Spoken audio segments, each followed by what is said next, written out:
حاضرین مجلس، دور و نزدیک سے آئے ہوئے خوش عقیدہ سنی مسلمان،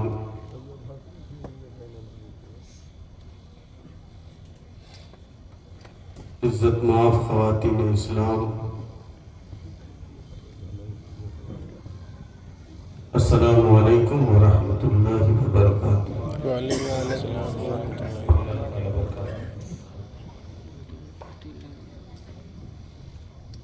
الحمدللہ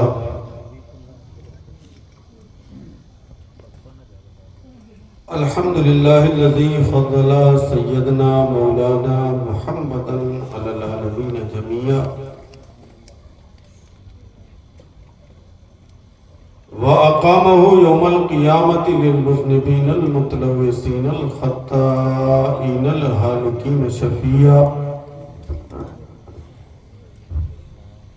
فصلى الله تعالى عليه وعلى كل من هو محبوب ومرضي لديه صلاة تبقى وتدوم بدوام الملك الحي القيوم، ونشهد أن لا إله إلا الله ونشهد أن محمدا عبده ورسوله،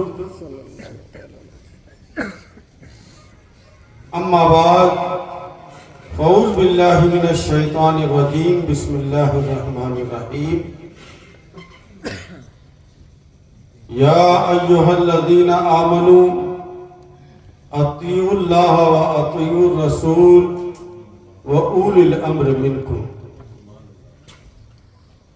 صدق اللہ العظیم وصدق رسولہ النبی الامین الکریم، وَنَحْنُ عَلَى ذَلِكَ لَمِنَ الشَّاهِدِينَ وَالشَّاكِرِينَ وَالْحَمْدُ لِلَّهِ رَبِّ الْعَالَمِينَ۔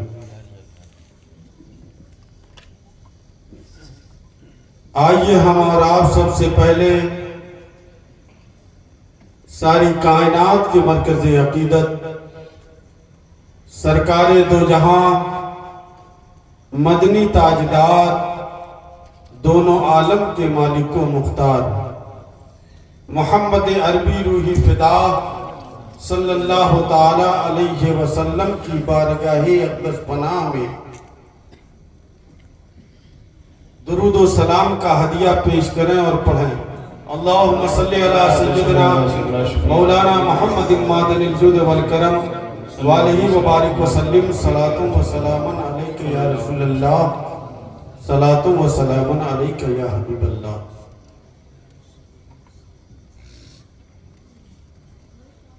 حضرات گرامی،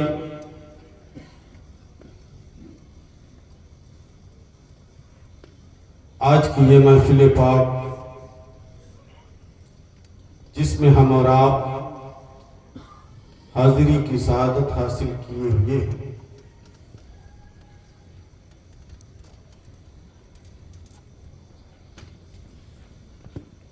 بڑی مبارک اور بابرکت مجلس ہے۔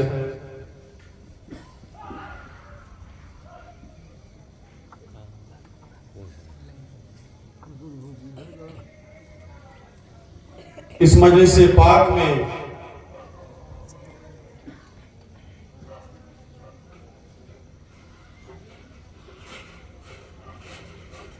رئیس الاتقیاء حضور سید اویس میاں صاحب قبلہ دامہ ظلہ العالی تشریف لائے۔ آپ نے ان کے رخ زیبا کی زیارت کی،